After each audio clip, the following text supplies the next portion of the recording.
Current వైద్యు అన్ని కూడా ఇష్టానుసారంగా చేశారు. నేను అందుకే ఈరోజు ఈ కొమ్మూరు సమాధానం ఉంటే మనందరినీ కోరుతున్నా, మీరందరూ సంకల్పం చేయాలి. రాబోయే రోజుల్లో వైఎస్ఆర్ కాంగ్రెస్ పార్టీని చిత్తుగా ఓడించి భూస్థాపితం చేస్తామని గట్టిగా సంకల్పం చేయాల్సిన అవసరం ఉంది. మా తమ్ముడు ఉన్నారు. ఏ తమ్ముడు ఉద్యోగాలు వచ్చాయా మీకు? వస్తాయా మీకు?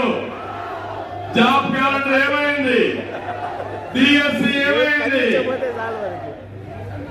అందుకే హామీ ఇచ్చా, నేను వస్తానే మొదటి సంతకం మా తమ్ముళ్లకు డిఎస్సి పైన పెడతా, మెగా డిఎస్సి ఇస్తా. గ్రూప్ 1 పెడతా, గ్రూప్ 2 పెడతా, ప్రభుత్వ ఉద్యోగాలు ఇస్తా. ఇవి కాకుండా